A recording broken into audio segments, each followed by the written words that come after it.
Let's go back to the Gilly Crane hotline. Gilly Crane at 954-LIFT. That's a 931 area code 954-LIFT or gillycrane.com. Crane rental 24/7. Gilly works when you work. Speaking of working all the time, it is Bryan Barrett of WGNS who joins us on the Gilly Crane hotline. And I forgot to mention in the pregame show, but we've probably got more listeners going right now. Our hearts go out to the WGNS family with the loss of Angie Walker this past week. I hope the Walker family is beginning to try to put the pieces back together after such a devastating week.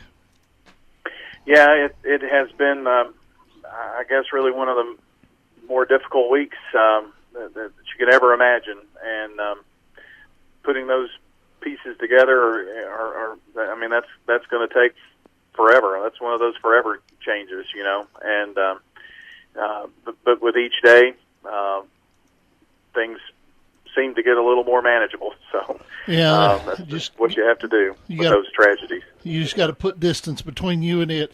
It's putting distance. Oakland didn't put a lot of distance between themselves and Hendersonville tonight, but they kind of had this game in hand all night, didn't they? Well, I mean, there was a pivotal point in the game. Oakland up 7-0, and they get pinned back after getting the football after a fumble, and Oakland having to punt from their end zone, 7-0. Hendersonville's looking to get the ball right back and on their side of the field, and could have made for interesting things there, you know. And the Garrett Taylor, the Mr. Football semifinalist, the snap's eye to him. I don't know if he just decided to run. I don't think it was a design play, but whatever the case, he got 25 yards out of it and set up the next Oakland score. And, you know, a team that is built on running the ball, grinding the ball like Hendersonville, to be down 2 scores and then right before the half 3 scores, you kind of felt like that was a game that was in hand, especially with Oakland's defense, and they pitched the shutout tonight. Next week, it's going to be really a clash of titans. 11-1 Oakland, 12-0 Mount Juliet. It's going to be in Mount Juliet. I'm assuming that WGNS will be at that game. Well, yeah, that's the game to be at, and they're the only game in town. It's it's been a long time, and this is not trying to be braggadocious or anything like that, but it's been a long time since there hasn't been an all Rutherford County quarterfinal. Talked to Coach Creasy about that tonight, and it has been a little different, and he likes the idea of playing somebody different, but that somebody different is a Mount Juliet team that's pretty dang good. We saw them on the TV broadcast tonight. They're pretty solid. Right.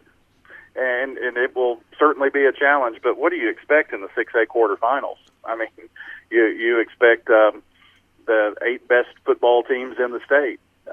I thought we saw in the second round tonight. I mean, we're getting to where there's not a hair's difference between a lot of these teams, and we saw a lot of upsets tonight, and a near upset. 2-1 seeds go down and almost 2 or almost 3. Is that right? Right. And it was just a big night for football. So I don't know that if it were Oakland Blackman, it would still be, very similar. I don't know that Blackman was any better or worse than Mount Juliet in a quarterfinal game. They may like to not have to play on their home field, to be honest with you, because it's pretty rough. Going on the road, I know, is tough, but Oakland tonight has some team speed that, with the field conditions, they weren't really able to exploit. And that was kind of a difference in the game too. But Oakland seems to be able to find a way to win no matter what is going on. So it's going to be a big game. Yeah, it should be a huge game, and of course, the fans of football will get a chance to hear that game on WGNS next week. And I don't know if what MTSU's got going on, but I know that you guys will be there in some way, shape, form, or fashion. And looking ahead, it appears that if Oakland can win, they'll go back to Ray Hughes Stadium for the semifinals. Well, that's the plan there in that round. This is the year for this portion of the bracket to host, and I'm sure they've kind of got that circled. Oakland, I don't know if they thought they would be at home throughout the playoffs or not, but the one they really want to be at home for, if there is one, if you can get there, and that's the semifinal game. So they've got a big hurdle to cross over before they're thinking anything about the Rebels. I can tell you that. Indeed. Well, Bryan, you're kind to spend some time with us. We keep up the great work, and let the Walker family know that we're thinking and praying for them. We certainly will. Thank you, Dennis. Thank you. That is Bryan Barrett of WGNS, one of the charter members of the Friday Night Thunder Radio Network. I think the charter member of the Friday Night Thunder Radio Network.